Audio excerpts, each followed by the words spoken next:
I didn't think much of it at first. Parents move through their children's rooms at night. We check blankets. We close windows. We pick up toys we promised we wouldn't trip over again. When my husband started going into our daughter's room every night, I told myself it was normal. He said she had trouble sleeping. He said she called for him. He said he was just being a good father. The pattern only stood out when I started waking up and realizing he was gone longer than he needed to be. It was always after midnight, always quiet, always the same soft click of the hallway door. He never turned on lights. He never mentioned it the next morning. And our daughter, who used to wake up singing and asking for cereal, started moving through the house like she was afraid of making noise. I asked her once if she was sleeping okay. She nodded without looking at me. I asked my husband if everything was fine. He smiled and said I worried too much. The house felt different at night, too still, too careful, like everyone was waiting for something. The night I set up the camera, I wasn't trying to catch anyone doing anything wrong. I told myself that over and over. I just needed peace of mind. I needed to know I was imagining it. I didn't imagine what I saw. And once you see something like that, you don't get to be the person you were before. The first thing I did was wait. I didn't rush out of bed. I didn't confront him. I didn't go into my daughter's room. I stayed where I was and listened to the house settle back into its nighttime rhythm. The floorboards cooled. The air vent clicked once and went quiet. A car passed outside. Normal sounds, too normal for how tight my chest felt. In the morning, my husband acted the same way he always did. He made coffee. He checked his phone. He asked if I'd slept well. He didn't mention going into our daughter's room. He never did. Our daughter ate her cereal slowly, eyes on the table. When he kissed the top of her head before leaving for work, she flinched just slightly. It was small. Anyone else would have missed it. I didn't. After the door closed behind him, I knelt in front of her chair and asked if she wanted to stay home from school that day. She shook her head. I asked if anything was bothering her. She said no. Her voice was flat, practiced, like she'd learned how to say it. That afternoon, I bought the camera. I told myself it was for reassurance, that I'd feel silly once I watched a few nights and saw nothing but him tucking her in, smoothing her blanket, walking back out. I chose one small enough to hide on a bookshelf behind a stack of storybooks she never touched anymore. I installed it while she was at a friend's house. My hands shook the entire time. That night, I pretended to sleep. At 12:13 a.m., he slipped out of bed. I waited until his footsteps faded down the hall before I reached for my phone. The screen felt too bright in the dark. The app loaded slowly, each second stretching longer than it should have. The camera showed her room from the corner, the bed, the door, the night light casting a soft glow across the floor. He entered quietly and closed the door behind him. He didn't turn on the light. He didn't speak at first. I watched him stand there, looking at her like he was deciding something. Then my daughter stirred. That was when I understood that whatever I was about to see would change things, whether I wanted it to or not. He sat on the edge of the bed, not beside her, not close enough to tuck her in, just far enough that it looked careful, controlled. My daughter didn't speak. She lay still, eyes open, staring past him at the wall. The night light hummed softly. He reached out and adjusted the blanket, then rested his hands on his knees like he was waiting for instructions. I realized then that this wasn't new. This was practiced. He leaned forward and spoke quietly. I couldn't hear the words through the camera, but I saw the way her shoulders tightened, the way her fingers curled into the sheets, the way she nodded once, small and automatic. He raised a finger and placed it gently against his lips. I felt my stomach drop. He stayed longer than any parent needed to, long enough that the clock in the corner of the screen flipped to 12:26 a.m., long enough that I stopped blinking, long enough that I understood something I didn't want to understand. When he finally stood and left the room, he closed the door all the way. I stayed frozen in bed, phone clutched to my chest, listening to his footsteps return down the hall. He slid back under the covers beside me like nothing had happened. His breathing slowed. He turned onto his side. I didn't move. The next morning, I watched them together like I was seeing them for the first time. He poured her juice. He asked about school. He smiled when she answered. She kept her answers short and her eyes low. When he left for work, she didn't hug him goodbye. She waited until the door closed and then asked if she could take her cereal to her room. I said yes. That afternoon, I called in sick. I bought a second memory card and a lock for my phone. I turned off cloud backups. I read the camera instructions again. I adjusted the angle so it caught more of the room and less of the door. That night, he went in again. This time, he brought something with him. A notebook. He sat and opened it, flipping pages like he was checking a list. He pointed to something on the paper and waited. My daughter nodded. I pressed my hand over my mouth to keep from making a sound. At 12:41 a.m., he reached over and turned the nightlight off. The screen went darker, grainier. I leaned closer to my phone. Anyway, like proximity could help me make sense of what I was seeing. When he left the room, I didn't cry. I started writing. Dates, times, what he carried, how long he stayed, what she did when he entered, what she did after he left. I didn't label it. I didn't give it a name. I just documented, because whatever this was, it wasn't a misunderstanding. And I wasn't guessing anymore. I didn't sleep the rest of that night. I watched the camera feed until the battery warning flashed. I noted the time he left the room. I noted the time he returned to bed. I noted how long it took for his breathing to slow. At 1:02 a.m., the house was quiet again. In the morning, I backed up the footage to 2 places. One copy stayed on my phone. One went onto a small drive I labeled with a date and slipped into the lining of my purse. I didn't change my routine. I packed lunches. I signed a permission slip. I answered his questions with short, neutral words. At 7:48 a.m., he asked if I'd slept well. I said yes. At 8:12 a.m., he walked our daughter to the bus stop. I watched from the window. He placed a hand on her shoulder as they waited. She didn't lean into it. When the bus pulled away, he stood there a few seconds, longer than necessary, staring after it. That afternoon, I called the pediatrician and asked for an appointment. I said it was for anxiety and sleep. The receptionist gave me Thursday at 3:30 p.m. I wrote it down and took a photo of the note. That night, he went in again. He brought the notebook again. This time, he spoke longer. He pointed. He waited. She nodded once. When he left, he didn't close the door fully. He stood in the hall for a moment, listening. I added another line to my notes. On Wednesday, I asked him to pick up groceries on his way home.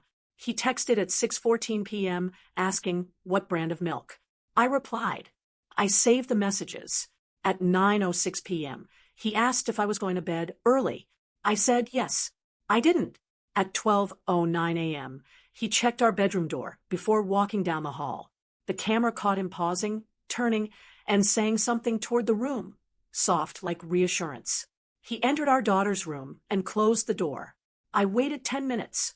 Then I turned on my phone's audio recorder and placed it on the nightstand. I didn't follow him. I didn't intervene. I needed his words as much as I needed the images. The next morning, I replayed the clip with headphones on. His voice was calm, instructional. He referenced rules. He referenced consequences. He said, "You know what happens if you don't follow them." He said, "This stays between us." He said, "Your mother doesn't need to worry." I transcribed the lines exactly. On Thursday, at 3:30 p.m., the pediatrician asked my daughter about sleep. She shrugged, asked about school. She shrugged, asked if anything made her nervous at night. She looked at me first. I didn't speak. She said, "Sometimes I don't like when people come in my room." The doctor nodded and wrote it down. She asked who came in. My daughter hesitated. I watched her hands twist the hem of her shirt. That evening, I asked him to put her to bed early because she had a headache. He agreed. He lingered longer than usual. I checked the camera from the kitchen and saw him sitting on the bed, notebook open. I sent myself a time-stamped email Entry observed. Notebook present. On Friday, I scheduled a consultation with a family attorney. I didn't explain everything on the phone. I said I had documentation. The assistant booked me for Monday at 10 a.m. That night, he didn't go in. Saturday morning, he asked why I'd been quiet all week. I said I was tired. He asked if something was wrong. I said no. He watched me for a beat too long, then nodded. Saturday night, he went in again. This time, he forgot the notebook. He spoke without it. I didn't stop the recording. That was the hardest part to accept later. That I stayed still. That I let the camera keep running. But I understood something in that moment with painful clarity. If I interrupted him now, he would deny everything. He would reshape it. He would tell me I misunderstood. And whatever this was would go deeper underground. He spoke longer that night. Without the notebook, he relied on memory. He reminded her of rules she hadn't agreed to. He told her what would happen if she forgot. He referenced things I hadn't heard before, consequences that weren't immediate, consequences that sounded planned. When he finally stood to leave, he said, "You don't want your mother to worry. This is easier if she doesn't know." He left the room at 12:38 a.m. I saved the file and renamed it with the date and time. I exported the audio separately. I wrote down every sentence I could make out. I didn't sleep. Sunday morning, I asked him to take our daughter to the park. I said I needed time alone, to clean. He agreed too quickly. I watched them leave through the window. She walked a half step behind him the entire way. At 10:21 a.m., I emailed a child advocacy center and asked about intake procedures. I didn't include details yet. I asked about timelines and confidentiality. At 10:47 a.m., they replied with a list of documents and an emergency number. At noon, I packed a small bag for my daughter and left it in the trunk of my car. That afternoon, I tested him. I asked, casually, whether he'd ever noticed our daughter having trouble sleeping. He shrugged and said kids go through phases. I asked if he ever went into her room at night. He didn't hesitate. He said no. I wrote down the exact words he used. That night, he went in again. This time, the camera caught him saying her name twice before she answered. It caught him correcting her posture. It caught him telling her that adults decide what's best and children learn to listen. It caught him saying, "You don't want to make this harder." At 12:44 a.m., he placed his phone on the dresser, face down. At 12:46 a.m., he referenced me, not by name. He said, "Your mother doesn't need to know everything." I sent the clip to myself in an encrypted folder. Monday morning, I dropped my daughter at school and sat in the car for 7 minutes before turning the engine back on. At 9:02 a.m., I was in the attorney's office. I placed my phone on the desk and played the audio first. The attorney didn't interrupt. When it ended, she asked how long this had been happening. I said I didn't know yet. She asked if I had video. I nodded. She didn't ask to see it right away. She asked about custody. She asked about safety. She asked whether I could leave the house quickly if I needed to. I told her about the bag in my trunk. She gave me a checklist. That night, he didn't go in. Tuesday night, he did. And this time, he said something he hadn't said before. He said, "If you ever tell anyone, they won't believe you." I watched him say it. I saved the file. Wednesday morning, I changed our routine. I woke my daughter at 6:30 instead of 7 o'clock. I told her we were going to have breakfast out. She didn't ask why. She didn't smile either. She put on her shoes without tying them properly and waited by the door. At 7:12 a.m., I dropped her at school and didn't leave the parking lot right away. I watched her walk inside with her backpack half open. I noted the teacher she stood near. I took a photo of the classroom door from my car. At 7:38 a.m., I was at the police station. I didn't say his name first. I said I was worried about my child. I said I had recordings. I asked what the process was if I believed someone in my home was coercing my daughter at night. The officer didn't interrupt. He asked me when it started. I said I wasn't sure yet. He asked if I had proof. I handed him my phone. He listened with headphones on. He paused twice. He asked me to email the files to a secure address. He gave me a case number at 8:41 a.m. By noon, Child Protective Services had called me back.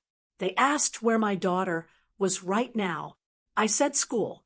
They asked if I could ensure she wouldn't be alone with her father that evening. I said yes. They asked if there were weapons in the home.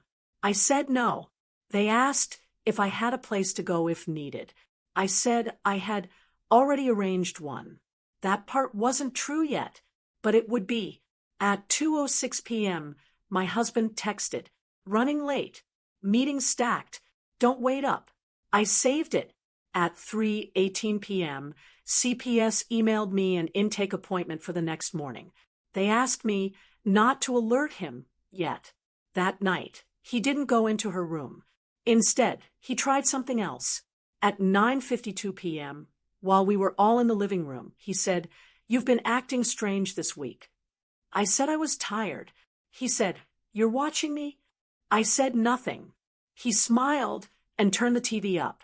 At 10:14 p.m., he kissed our daughter on the head and said good night louder than usual. He stayed in the hallway longer than necessary. I watched his reflection in the glass cabinet. His hands were empty. At 11:02 p.m., I received an email from his work address forwarded to my shared inbox by mistake. It was a calendar reschedule. A meeting moved to urgent for Friday morning. At 11:47 p.m., he stood outside her door for 12 seconds and walked away. Thursday morning, CPS met me in a neutral office across town. They had toys on the shelf and a chair with one leg slightly shorter than the others. They asked me to play the audio again. They asked me if my daughter knew I was recording. I said no.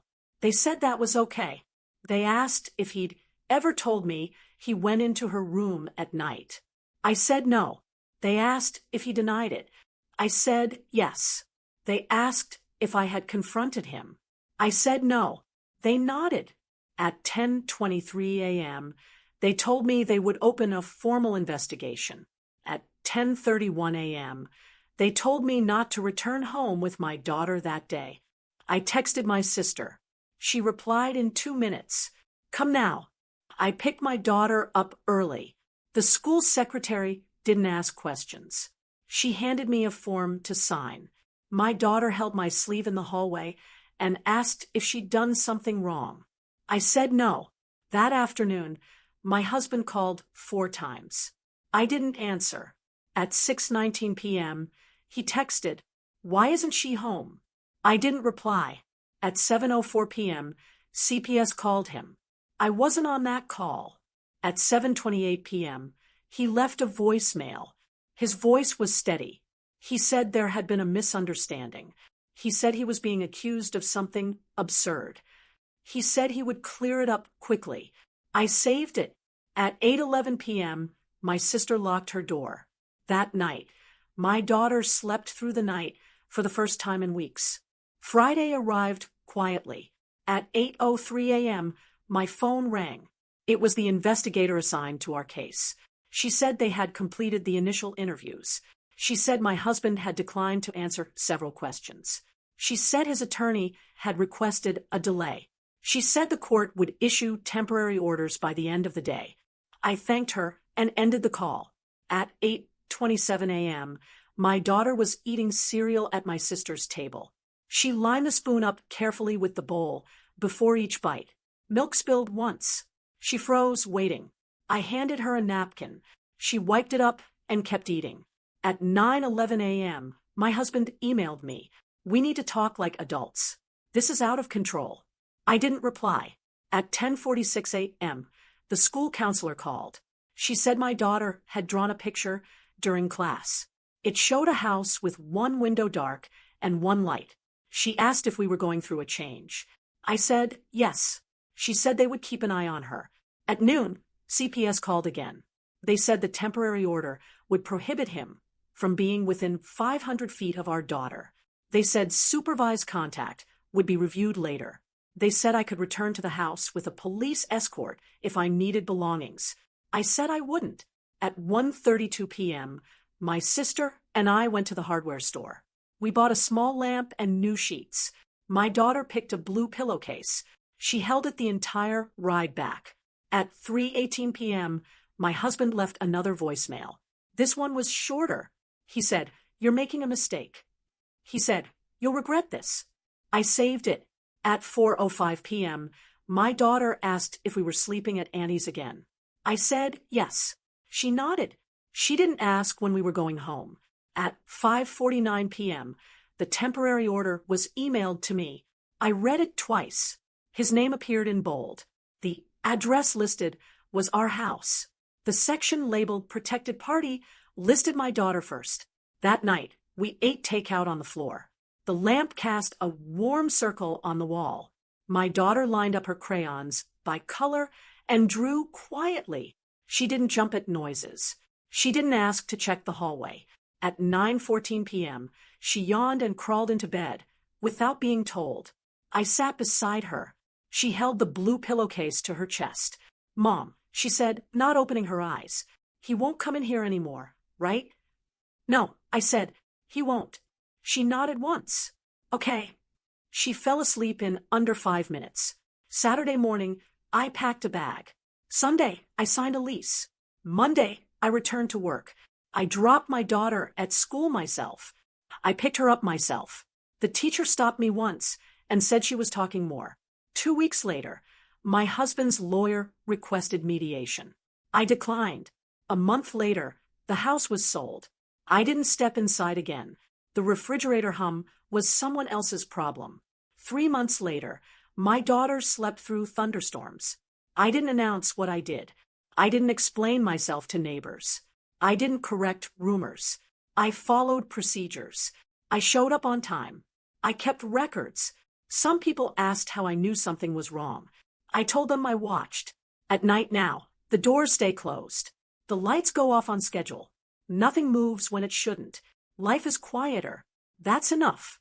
Friday arrived quietly. At 8:03 a.m., my phone rang. It was the investigator assigned to our case. She said they had completed the initial interviews. She said my husband had declined to answer several questions. She said his attorney had requested a delay. She said the court would issue temporary orders by the end of the day. I thanked her and ended the call. At 8:27 a.m., my daughter was eating cereal at my sister's table. She lined the spoon up carefully with the bowl before each bite. Milk spilled once. She froze, waiting. I handed her a napkin. She wiped it up and kept eating. At 9:11 a.m., my husband emailed me. "We need to talk like adults. This is out of control." I didn't reply. At 10:46 a.m., the school counselor called. She said my daughter had drawn a picture during class. It showed a house with one window dark and one light. She asked if we were going through a change. I said yes. She said they would keep an eye on her. At noon, CPS called again. They said the temporary order would prohibit him from being within 500 feet of our daughter. They said supervised contact would be reviewed later. They said I could return to the house with a police escort if I needed belongings. I said I wouldn't. At 1:32 p.m., my sister and I went to the hardware store. We bought a small lamp and new sheets. My daughter picked a blue pillowcase. She held it the entire ride back. At 3:18 p.m., my husband left another voicemail. This one was shorter. He said, "You're making a mistake." He said, "You'll regret this." I saved it. At 4:05 p.m., my daughter asked if we were sleeping at Annie's again. I said yes. She nodded. She didn't ask when we were going home. At 5:49 p.m., the temporary order was emailed to me. I read it twice. His name appeared in bold. The address listed was our house. The section labeled Protected Party listed my daughter first. That night, we ate takeout on the floor.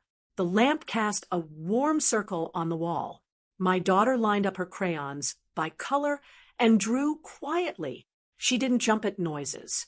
She didn't ask to check the hallway. At 9:14 p.m., she yawned and crawled into bed, without being told. I sat beside her. She held the blue pillowcase to her chest. "Mom," she said, not opening her eyes. "He won't come in here anymore, right?" "No," I said. "He won't." She nodded once. "Okay." She fell asleep in under 5 minutes. Saturday morning, I packed a bag. Sunday, I signed a lease. Monday, I returned to work. I dropped my daughter at school myself. I picked her up myself. The teacher stopped me once and said she was talking more. 2 weeks later, my husband's lawyer requested mediation. I declined. A month later, the house was sold. I didn't step inside again. The refrigerator hum was someone else's problem. 3 months later, my daughter slept through thunderstorms. I didn't announce what I did. I didn't explain myself to neighbors. I didn't correct rumors. I followed procedures. I showed up on time. I kept records. Some people asked how I knew something was wrong. I told them I watched. At night now, the doors stay closed. The lights go off on schedule. Nothing moves when it shouldn't. Life is quieter. That's enough. I didn't confront him that night. I didn't wake him. I didn't move. I didn't say a word. I stayed where I was and watched the timestamp in the corner of the screen finish rolling. When it stopped, I saved the file twice. Once to the device. Once to a cloud account he didn't know existed. I named it with the date and time. Nothing emotional. Just numbers. The next morning, I followed our routine exactly. Breakfast at 7:12. School drop-off at 7:46. Kiss on the forehead. Backpack zipped. No questions asked. He smiled like everything was normal. That's when I knew this wasn't accidental. At 9:03 a.m., I called a lawyer. Not a family friend. Not someone local. Someone 3 counties away who specialized in emergency custody and digital evidence. I didn't explain the whole story. I didn't need to. I asked one question. If I have video evidence of repeated night activity involving my child, what do I do first? There was a pause on the line. Then she said, "You do nothing publicly. You preserve it. And you bring the child somewhere safe." I didn't argue. I wrote it down. At 11:18 a.m., I requested a copy of my daughter's school attendance records. At 11:41, I emailed her pediatrician for appointment logs. At 12:06, I printed bank statements showing when I was out of town and when I wasn't. I wasn't building a case. I was building a timeline. That evening, I packed a bag without telling him. Just clothes, medication, documents. The camera stayed where it was, still recording, still silent. At 6:22 p.m., I asked him to step outside to take a call. At 6:23, I locked the door behind him. At 6:24, I took my daughter by the hand and walked her to the car. I didn't explain. I didn't dramatize. I said, "We're staying with someone tonight." She didn't ask why. At 7:02 p.m., my phone started ringing.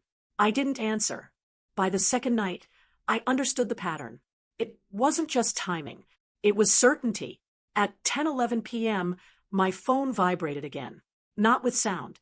Just a small notification banner sliding across the screen. The camera was still active. The room looked the same. Bed untouched. Light off. Door closed. At 10:18, the hallway sensor triggered. At 10:19, the door opened. I didn't watch everything in real time. I couldn't. I let the feed run while I focused on saving files, labeling them carefully. Date, time, duration. I learned quickly that chaos doesn't hold up later. Structure does. At 10:47, the door closed again. At 10:49, my daughter sat up in bed. She didn't cry. She didn't speak. She just stayed still longer than a child ever should. I turned my phone face down. That was the moment I stopped hoping I was wrong. The next morning, I followed routine again. Breakfast, backpack, shoes.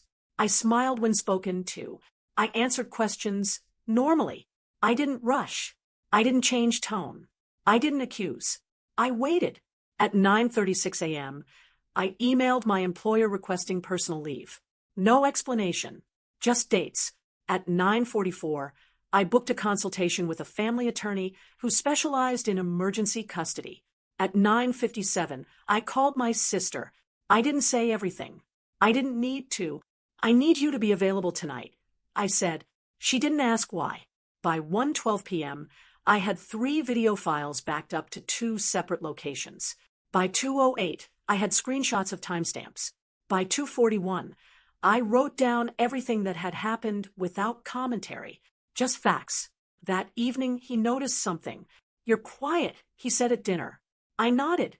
"Tired," I replied. At 8:06 p.m., I packed a bag for my daughter. Clothes, toothbrush, medication, 1 stuffed animal. Nothing sentimental enough to slow us down. At 9:02, I put her to bed. I stayed longer than usual. I didn't talk much. I sat until her breathing changed. When I stood to leave, she reached for my sleeve. "Mom," she whispered, "can I sleep with you tonight?" I said yes. He didn't question it. At 9:47, I sent my sister a single text. Now, at 9:58, I locked the bedroom door. At 10:03, the handle moved. Once, twice, then stopped. At 10:12, my phone rang. I didn't answer. At 10:18, another call. I muted it. At 10:26, a message appeared. "Why is the door locked?" I didn't reply. At 10:31, my sister pulled into the driveway. At 10:34, we walked out together. I didn't explain. I didn't look back. At 10:57, we were gone. The next morning, I was sitting in an office with beige walls and a woman who didn't interrupt while I spoke.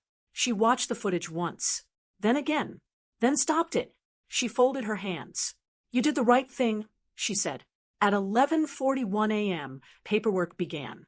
At 12:18, a protective order was drafted. At 12:47, a social worker was assigned.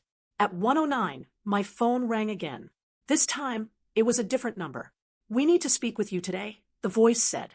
I looked at my daughter, sitting on the floor coloring, her shoulders relaxed for the first time in weeks. "Yes," I replied. "I'll be there." I hung up. I didn't feel relief yet, but I felt something else. Control.